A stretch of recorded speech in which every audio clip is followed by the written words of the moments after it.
Assalamualaikum warahmatullahi wabarakatuh. Bismillahirrahmanirrahim. Dan salatu wassalamu amma ba'd. Alhamdulillah pagi hari ini kita bisa mulai ngaji bersama pagi hari ini. Bahasan yang kita kaji pada pagi hari ini adalah tentang bab sholat. Ya. Jadi kemarin kita bicara tentang persoalan toharoh, sekarang masuk pada ibadah yang pertama, yang utama, yang harus difahami bersama, diilmuni secara benar, yaitu tentang persoalan sholat. Ya.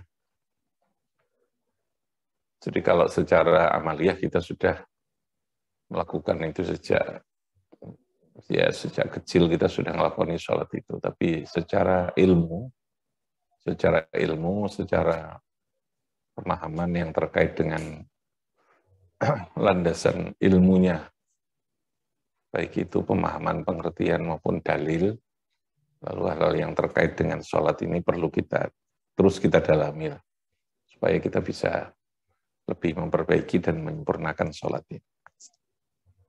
Ingat, tidak hanya sekedar ngelakoni, meskipun itu sah ya, tetapi kita melakukan itu berdasarkan ilmu, berdasarkan sesuatu yang sepenuhnya kita lakukan dengan penuh kesadaran, dengan penuh dorongan secara ilmu. Karena kalau sesuatu itu dilakukan dengan pondasi ilmu, dengan dorongan ilmu itu jauh lebih punya kemantapan, ya, jauh lebih punya kesungguhan, punya kualitas kebenaran yang betul-betul bisa diharapkannya, tidak sekedar hanya mengikuti.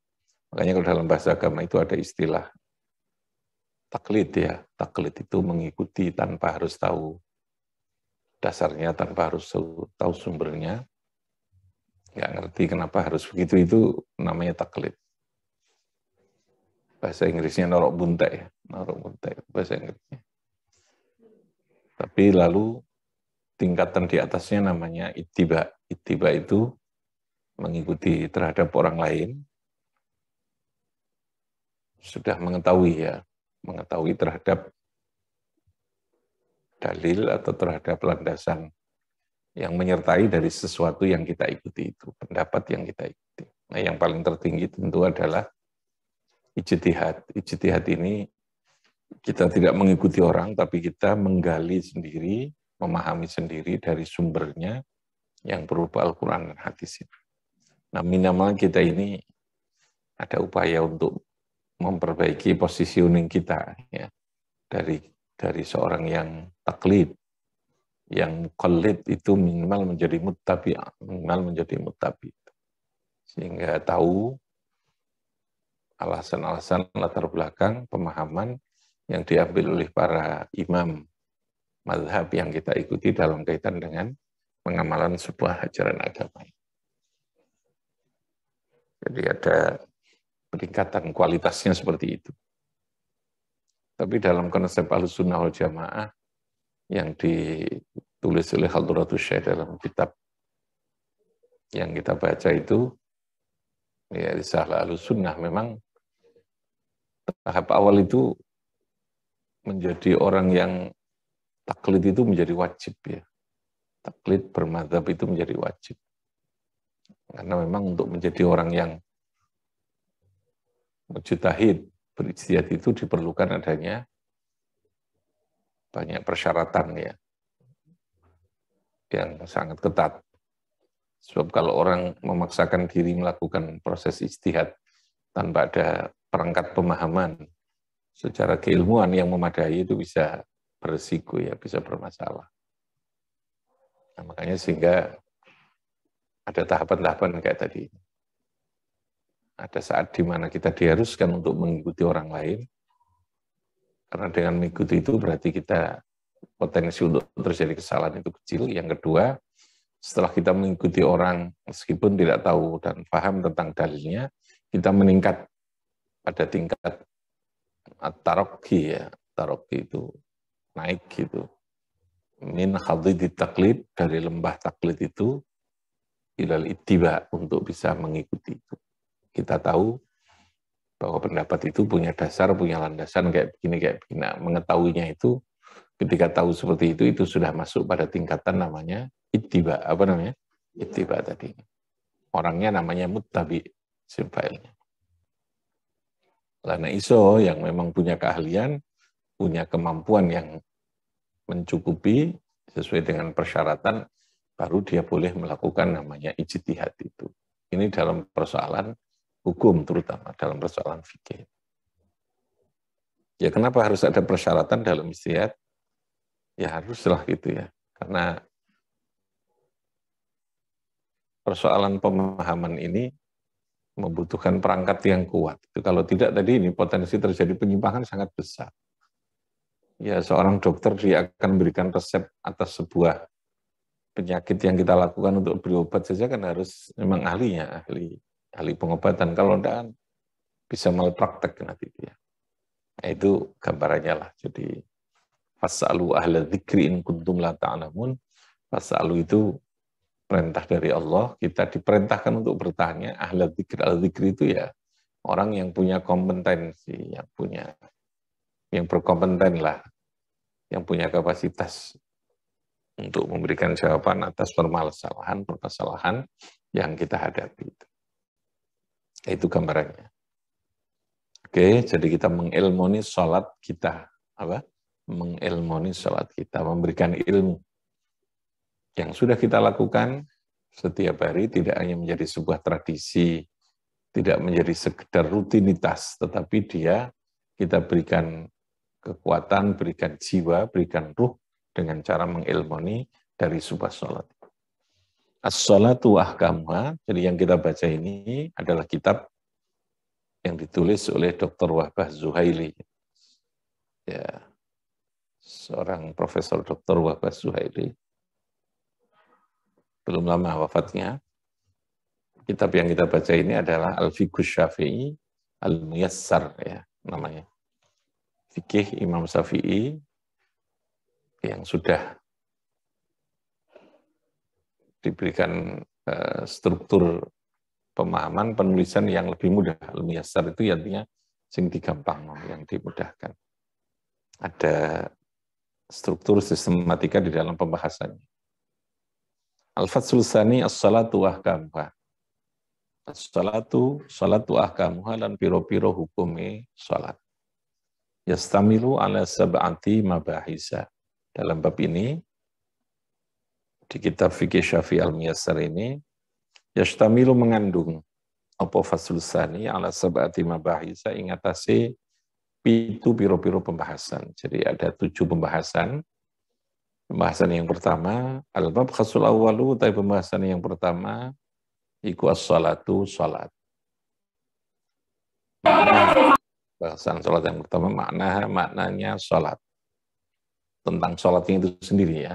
Maknanya salat. Wa hukmuha, hukumnya salat. Wa tauqituha, ay auqatuha, waktu-waktu yang terkait dengan salat. Jadi bahasan yang pertama, bicara tentang salatnya itu sendiri yang berkaitan dengan pengertian. Salat itu apa, ini apa. Nah itu ilmu ya. Kalau ilmu itu pasti punya definisi ya. Punya rumus, punya definisi, itu ciri dari sesuatu yang disebut dengan ilmu. Makanya sesuatu yang ilmiah itu dia pasti punya sistematika, punya definisi, punya batasan, punya rumus, punya landasan. Itu berarti sesuatu itu ilmiah gitu ya.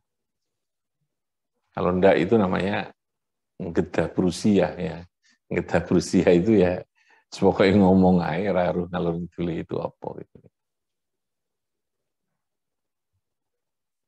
Yang kedua, warganuha lan rukun-rukunnya sholat. Ini kan ibadah itu kan sebuah bangunan ya,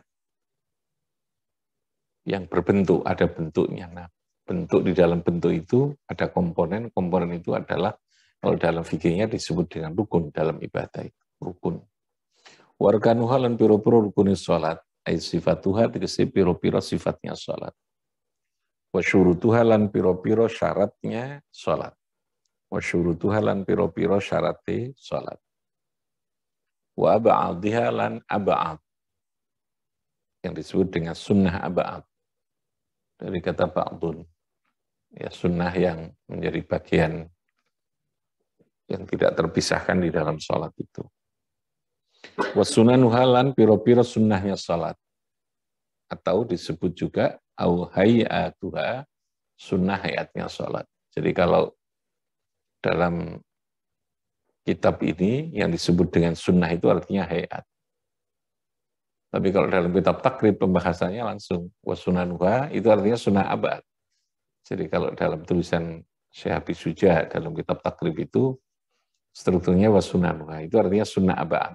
Ada dua itu ya. At-tasyahudul awwalu, at-tasyahudul awwal wal qunutu fis subhi. Itu kategorinya masuk wasunanuha. Nah, di sana pengertiannya adalah sunnah hayat. Lalu sunnah aba'am. Lalu setelah itu baru dibahas wahayatuha. Hayatuha itu artinya sunnah hayat.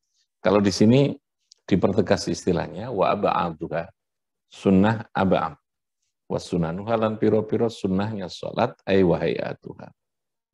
Wa makruhatiha lan piro-piro yang dimakruhkan di dalam salat. Makruh, sesuatu yang sebaiknya tidak dilakukan. Tapi andai kata dilakukan, itu tidak sampai membatalkan sholat itu. Itu makruh di dalam sholat. Sunnah sebaiknya dilakukan. Kebalikannya makruh ya. Kalau sunnah itu sesuatu yang sebaiknya dilakukan di dalam sholat. Tapi kalau rukun, sesuatu yang harus. Jadi di dalam sholat itu ada 3 kategori perbuatan. Bahkan 4 ya. Yang ditetapkan hukumnya. 1, Ustaz Masrur datang. Kalau belum, diisi siaran. Isin 6 selatih ya tetap. Atau itu ya, ada hadisnya ada Arba'in Nawawi. Masih banyak. Oh iya, sini aja yang pagi itu kayak Arba'in Nawawi. Kalau tafsir kita isi kabupaten ada. Ya, kamu isi yang gede itu sama siapa? Semolana atau kamu terserah. Ya, kamu enggak apa, biar variasi. Sekian kita ada di 1 untuk 2 orang itu ya. Sekian kita Mas Bagas. Beriku ya saya. Jadi ada 2 kategori ya. Ada 3, ada 4 kategori. 1 ada rukun Arba'in Nawawiyah ya. Nanti besok diberikan lagi. Suruh 1, 2 orang apa 3 orang. Lalu nanti satu Mas kasih tahu. Biar tafsirnya nanti ngaji di waktu yang lain. Iya. Kalau lagi. Oh enggak ada. Oh iya. Itu ada di internet ya. Cari apa namanya di Play Store PDF-nya ya. Dikirim kamu ya. Pakai PDF no. Kirim no kan. Oke, jadi saya ulangi. Di dalam salat itu ada 4 kategori. Ada hal yang harus dilakukan, ada hal yang sebaiknya dilakukan, ada hal yang sebaiknya ditinggalkan, ada hal yang tidak boleh dilakukan. Macam hukum ya. Kalau hal yang harus dilakukan itu namanya rukun. Hal yang sebaiknya dilakukan sunnah. Sebaiknya dilakukan ada 2.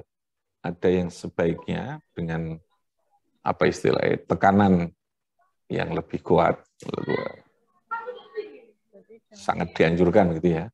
Sangat dianjurkan itu namanya yang disebut sunnah abad tadi.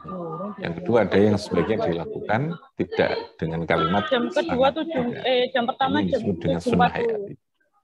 Lalu yang ketiga ada namanya hal yang sebaiknya tidak dilakukan. Namanya apa? Makruh.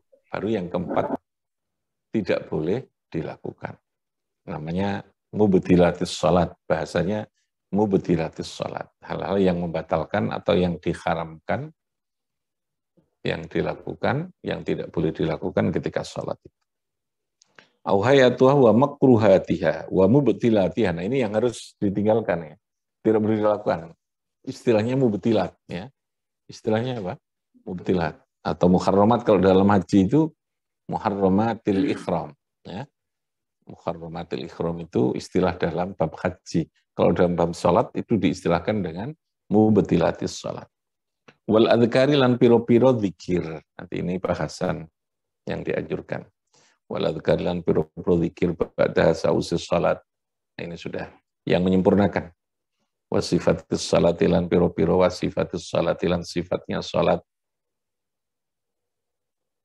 An-nabawiyati kang bangsa Kanjeng Nabi. Ya, sifat-sifat atau ciri-ciri salatnya Kanjeng Nabi itu kayak apa? Wa hadisil musii salatahu wa hadisil musii lan hadisi al-musi. Al-musi itu orang yang melakukan pelanggaran, kesalahan. Salatahu ing salatnya al-musi. Istilahnya itu hadisil musii salatahu. Itu menjadi satu istilah hadis. Nanti ada hadis dzul yadain, itu juga satu istilah gitu ya. Dalam hal salat yang terkait dengan sujud sahwi atau lupa ketika sholat, itu ada hadis yang terkenal dengan hadisi dzul yadain, hadis dzul yadain. Kalau hadisil musii salatahu ini hadis yang berkaitan dengan orang yang melakukan kesalahan, yang oleh Nabi disuruh mengulang-ulang sholatnya, itu istilah hadisil musii salatuh. Nanti akan ada hadisnya. Dikondisikan dulu yang sama. Bagas tadi itu ya. Dijelaskan, kasih tahu dulu, nanti setelah masuk dikasih tahu ya. Tafsirnya suruh nyimpen, nanti dicarikan waktu pagi biar sama-sama hadis semua gitu. Yang kedua, al-mabkhasusani, pembahasan yang kedua, al-awqatu al-manhiyu. Al-awqatu beberapa waktu, al-manhiyu, suruh video ya anak-anak biar serius ya. Suruh mutu, suruh video biar kelihatan yang ngaji. Al-awqatu piro-piro waktu, al-manhiyu kang dilarang anis sholati saking sholat, fiha ing dalem awqat. Jadi ada waktu-waktu yang dilarang melakukan sholat. Sholat tapi malah justru berdosa, itu namanya al-awqat al-manhiyu anis sholat. Kalau dalam bab takrib itu disebut dengan judulnya al-wakham satu awqatin la yusalla fiha gitu ya. Ada 5 waktu yang tidak boleh dilakukan sholat di dalam 5 waktu itu. Al-makhasus salis sitratul musalli, tutup. Sitrah itu artinya tutup. Sitratul musalli, tutupnya wong sing sholat. Posisi tempat, tabir, sitrah itu tabir, tutup. Al-mabkhasur rabi, sholatut tatawwu wan nawafil. Atau nawafil, istilahnya ada 2 ya. Ada sholat tatawwu, ada sama, nawafil, 2 istilah yang pengertiannya sama. Tatawwu, sholatut tatawwu, nawafil itu sama. Sholat-sholat yang disunnahkan. Jadi kalau tadi itu kesunahan di dalam sholat, amaliyah. Kalau ini enggak, sholatnya sholat yang apa? Sholat yang disunnahkan. Namanya nawafil. Kalau di dalam takrib itu ya ada pembahasan tentang sholat-sholat yang disunnahkan. Al-mabkhasul khamis sujudus sahwi wa ahkamuhu. Bahas tentang sujud sahwi wa ahkamuhu lan pira-pira hukumnya sujud sahwi. Al-mabkhasus sadisu sajdatut tilawati, sujud tilawah, wa sajdatut syukrin, dan ada sujud syukur. Ada sujud tilawah, lalu kemudian ada sujud apa? Syukur.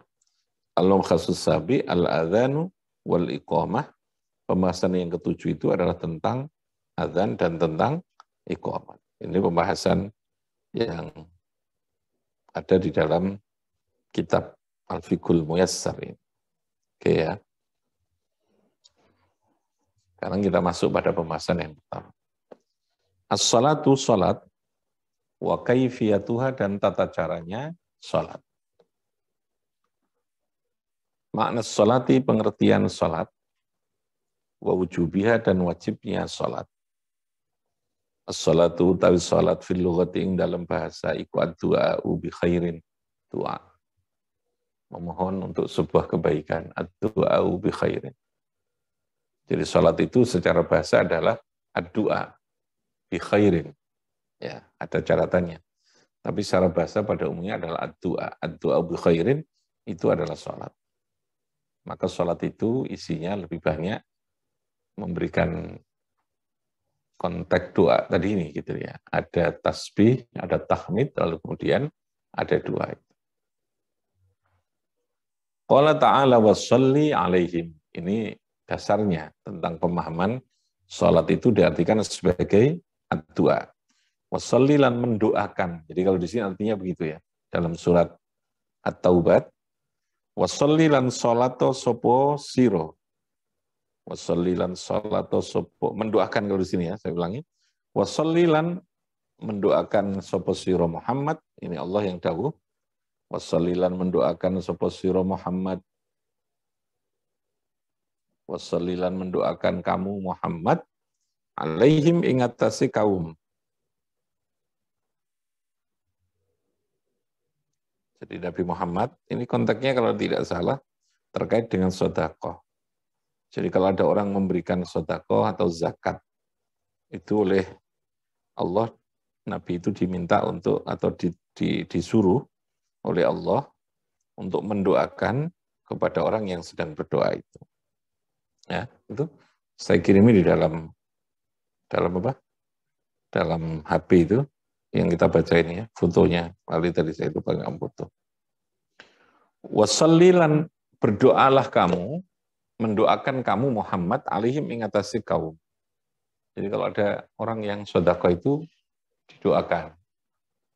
Sehingga ditiru kalau di sini orang-orang yang biasanya minta-minta itu, mari digai kan dungannya tubuh gitu ya. Mestinya itu tadi, kontaknya kepada zakat, tapi zakat lalu kemudian didoakan. Inna sholataka sakanun lahum, sesungguhnya doamu Muhammad itu sakanun, itu memberikan kedamaian. Makanya lalu ada tradisi di kalangan para ulama itu, kalau ketemu kita minta doa, ya, itu dalilnya di sini, wassalli alaihim. Memang orang-orang tertentu yang punya kualitas keilmuan, orang alim yang ahli ibadah itu, sebagai warasatul anbiya. Wong alim itu kan sebagai apa? Warasatul anbiya. Tentu mewarisi beberapa tugas yang dulu oleh Allah diperintahkan kepada Kanjeng Nabi. Ini dulu yang diperintahkan siapa? Untuk mendoakan. Wassalli, dan mendoakan sapa sira Muhammad alaihim ingatasi kaum. Siapa yang disuruh berdoa? Nabi Muhammad. Apakah sekarang juga itu diperintahkan? Ya tentu logikanya diperintahkan. Karena ulama itu siapa? Warasatul anbiya. Mewarisi itu artinya meneruskan, ya, terkait dengan apa yang menjadi tugas-tugas kerasulan. Termasuk di dalamnya adalah mendoakan kepada orang-orang yang mau bersedekah, mau zakat itu. Wassalli. Nah, ini pengertian sholat secara bahasa. Wassalli ay ad-du'a tadi. Ay ud'u, mendoakan sapa sira Muhammad alaihim ingatasi kaum. Ay ud'u tegese mendoakan sapa sira Muhammad. Ay ud'u tegese mendoakan kamu Muhammad alaihim ingatasi kaum. Ud'u mendoakan sapa sira Muhammad alaihim ingatasi kaum.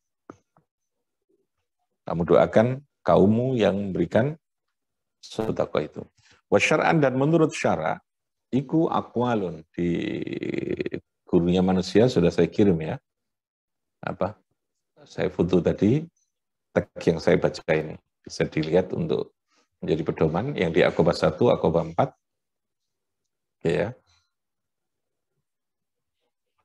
Wa syar'an lan ing dalem menurut syara iku aqwalun wa af'alun. Ini definisi secara syara. Aihiya aqwalun wa af'alun muftatahatun bitakbir. Iku aqwalun piro-piro ucapan wa af'alun lan piro-piro perbuatan. Muftatahatun kang diawali bitakbiri dengan takbir. Muhtatamatun kang dipungkasi bitaslimi dengan salam. Bisyara itu kelawan piro-piro syarat maksusatin kang ditentukan. Salat adalah aqwalun wa af'alun muftatahatun bitakbir, muhtatamatun bitaslim, bisyara itu maksusatin. Bisyara itu maksusatin. Wasumiyat lan diarani. Wasumiyat lan diarani opo aqwalun wa af'alun. Bidzalika kan kun salat. Istimaliha krono mengandungnya atau wasumiyat diarani apa salat.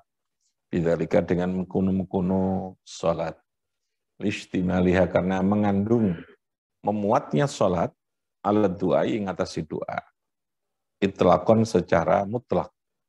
Jadi biasanya nama atas sebuah sesuatu itu diambilkan dari apa? Dari jenis perbuatan yang paling dianggap penting atau paling banyak di antara sekian perbuatan yang ada di dalam sesuatu itu.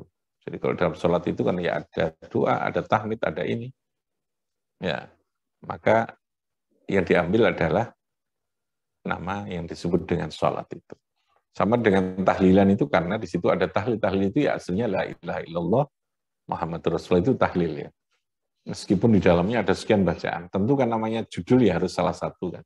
Yang dianggap paling pokok ya kalau kita bikin judul buku kan mesti diambil dari bahasan yang kita anggap itu paling punya nilai yang penting, punya nilai yang pokok, lalu kemudian mudah memberikan gambaran ini. Oh isi dari buku ini apa kan gitu ya. Gambaran dari sesuatu isi buku itu. Nah, itu namanya judulnya. Istimaliyah karena mengandungnya sholat alat doa atas doa itlaqon alih secara mutlak. Lismil juz'i yaitu memberi nama bagian alal kulli. Jadi namanya ismul juz'i alal kulli.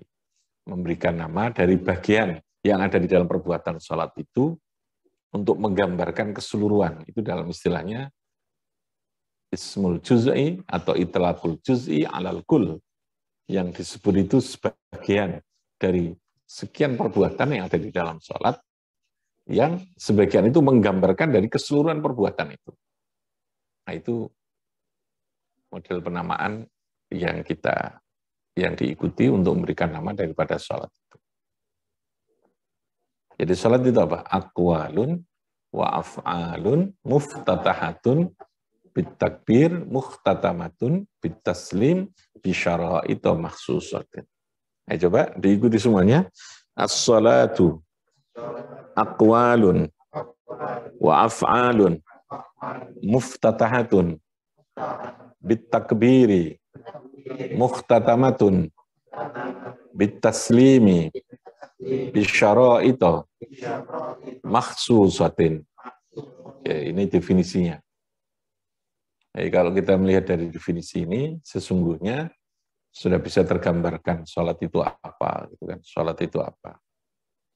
Yaitu perbuatan, ucapan-ucapan atau perbuatan-perbuatan yang diawali dengan takbir dan diakhiri dengan salam, dengan syarat-syarat yang ditentukan. Itu pasti syarat-syarat yang ditentukan ini masuk di dalam definisi untuk memberikan batasan.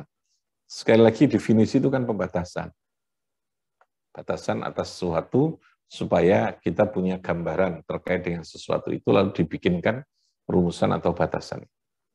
Nah, sholat itu pada intinya tadi itu aqwalun wa af'alun. Maka di dalam sholat itu ada sesuatu yang kita ucapkan. Sehingga nanti ada namanya rukun qauli.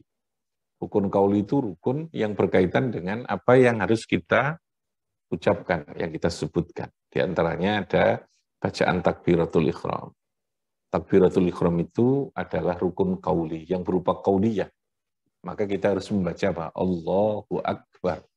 Bentuknya nanti ditentukan. Karena sholat ini bersifat tauqifiyah, sesuatu yang diajarkan langsung dari Allah. Maka disebut dengan syariat, sesuatu yang diajarkan secara langsung oleh Allah kepada Kanjeng Nabi. Bahkan diterima secara langsung perintahnya karena begitu penting. Tidak melalui utusan. Ya.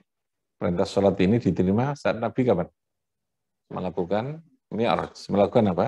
Mi'raj. Isra mi'raj. Di dalam mi'rajnya Nabi itulah Allah mendapatkan itu. Jadi sholat itu apa? Aqwalun. Di dalamnya ada ucapan.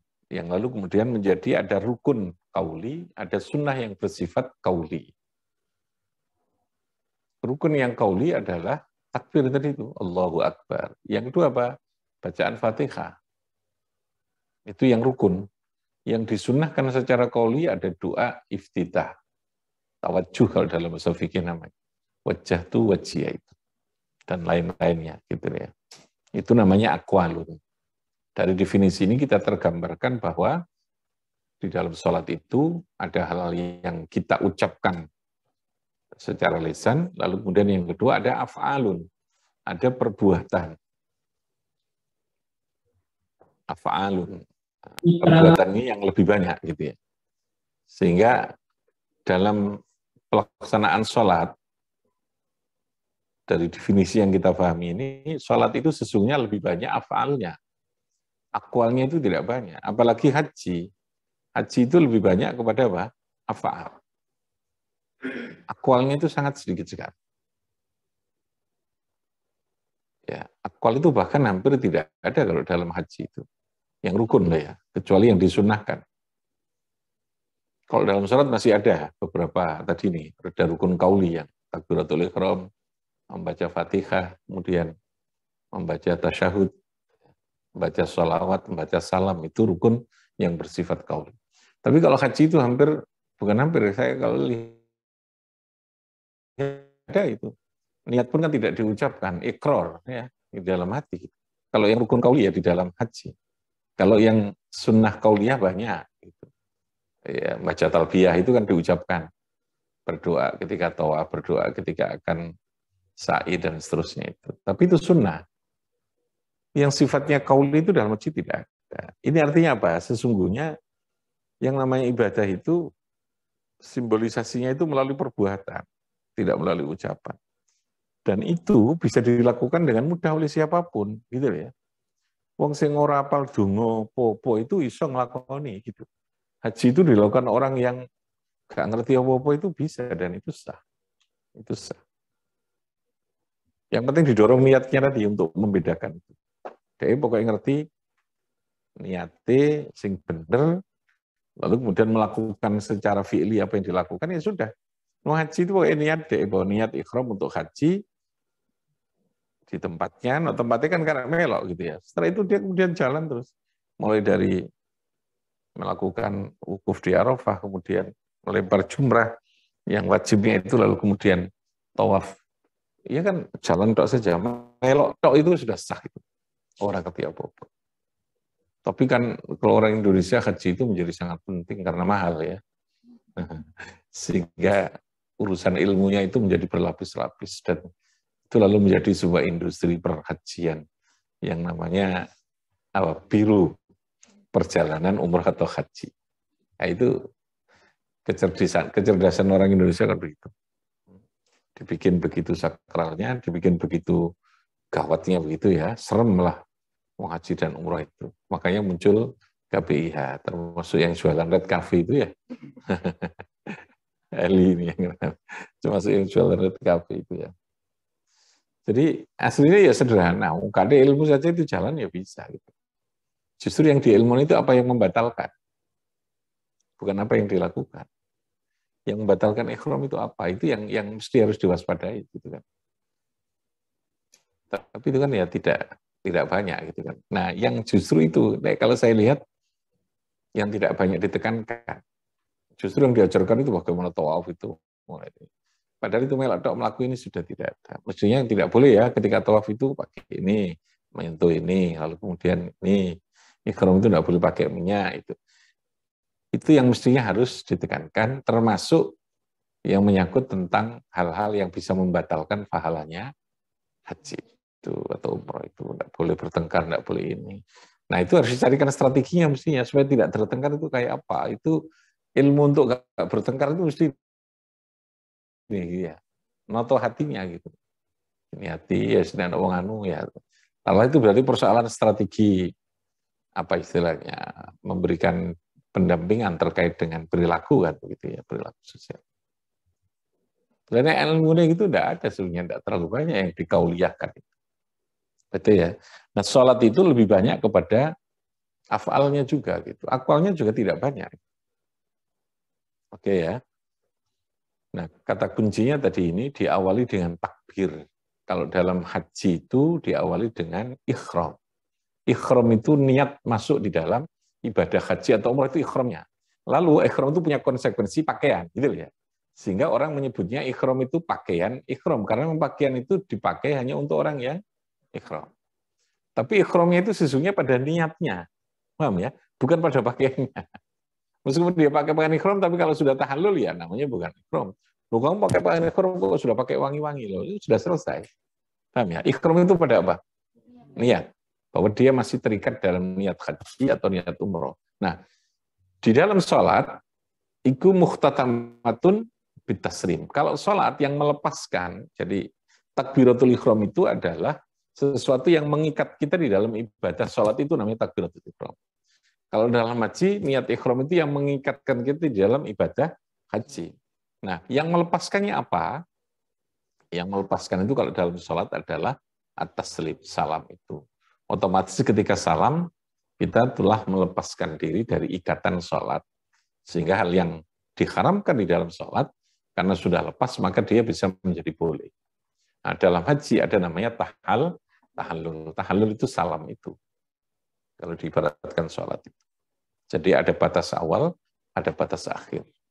Ibadah pada intinya, yang sering saya katakan adalah mengikatkan diri pada kehendak Allah itu.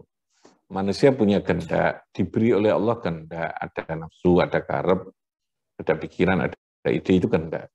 Yang seringkali ini terlepas, lali ya Gusti Allah gitu ya. Ketika dia berkehendak, maka oleh Allah diberikan kewajiban ibadah. Ibadah ini untuk mengembalikan dia supaya iling Gusti Allah itu.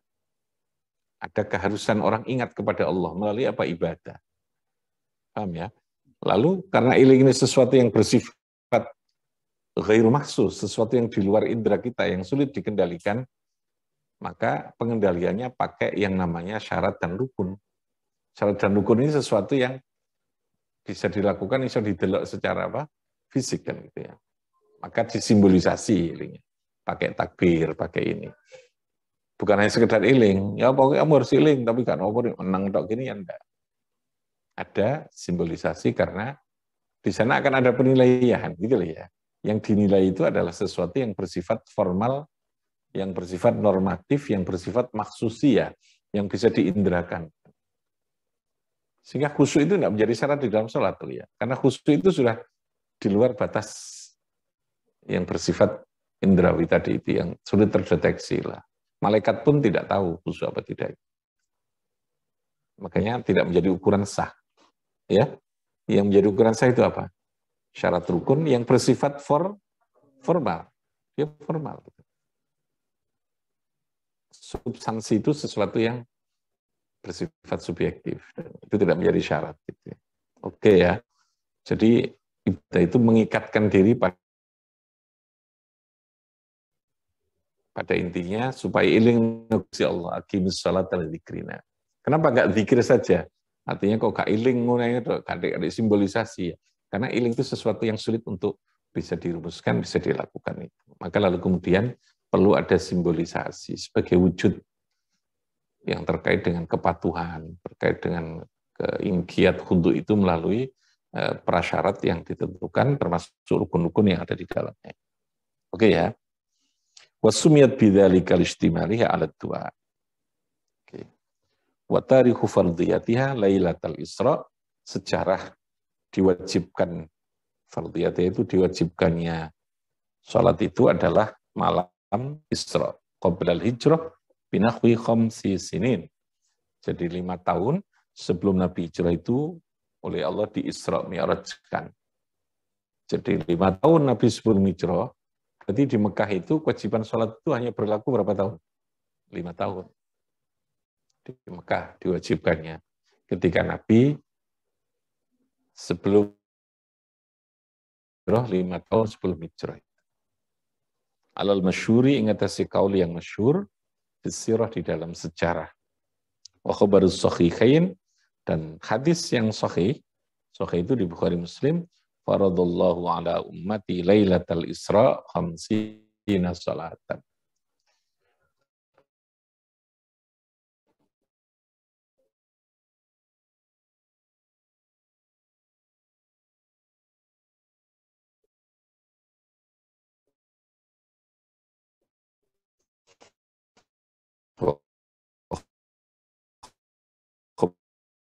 Ingsun ing Allah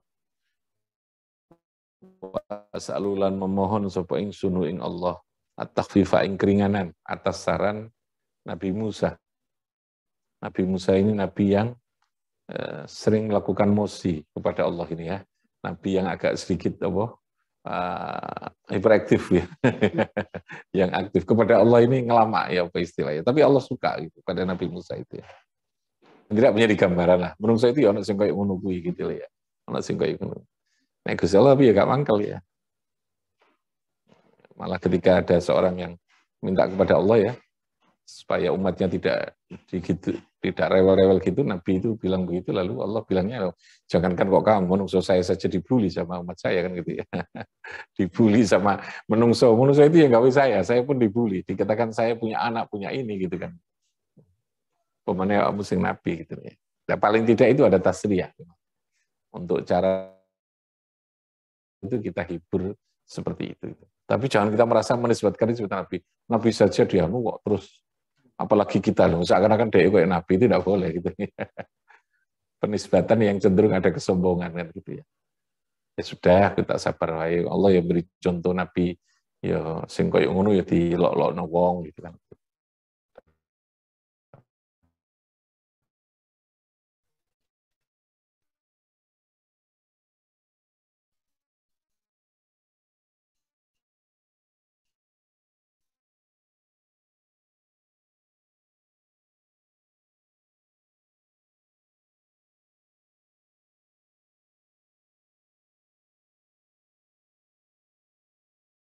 Terus ya, padahal kita tahu dia sebenarnya kan enggak mampu.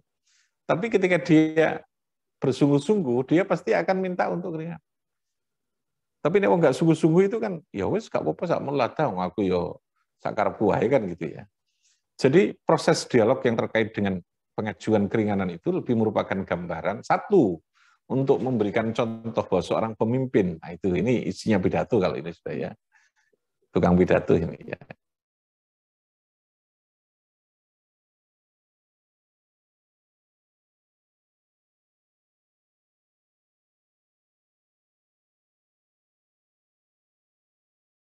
Harus ringan. Yang kedua, Allah memberikan jaminan bahwa kuantitas itu tidak mesti penting daripada kualitas.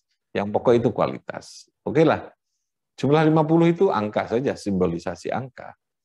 Tapi ketika saya kurang menjadi 5 itu juga punya bobot yang sama dengan 50. Minimalnya itu ada pemahaman seperti itu. Dan masih banyak lagi tentunya ya. Fi kulli yaumin wa lailatin. Wahia fardu ainin, bahwa salat itu fardu ain ala kulli muslimin mukallafin balighin akilin tohirin. Ya ayatin kasiratin krono ada beberapa ayat ono piro-piro ayat kasiratin kang akeh. Minna iku saking ayatin kasirah wa aqimus salat ay khafidhu. Tegese padha menjaga kamu semua alaihi ing atas salat. Wa hadisu kasiratun minna iku saking hadis al hadisul muttafaqi alaihi. Al-hadisu al-muttafaqu alaihi an Ibnu Umar buniyal Islamu ala khamsin. Ini hadis yang muttafaq alaih. Syahadatu an la ilaha illallah wa anna Muhammadar Rasulullah wa iqamus sholati. Ini iqamus sholat ini menjadi dalil bahwa sholat adalah fardu ain. Ain itu artinya kewajiban yang bersifat individu, tidak perwakilan. Karena fardu nanti ada fardu ain, ada fardu kifayah. Kalau kifayah itu perwakilan, representasi ya, penggambaran itu ya. Wal ijma'u utawi ijma' kesepakatan para ulama iku munaqidun, mengesahkan, menetapkan ala dzalika ing atasem kunu fardhu ain. Bi fanfa'na bi barakatihim wa dinal husna bi hurmatihim wa amitna fi fiqatihim wa mu'afatihim. Assalamualaikum warahmatullahi wabarakatuh. Waalaikumsalam warahmatullahi wabarakatuh.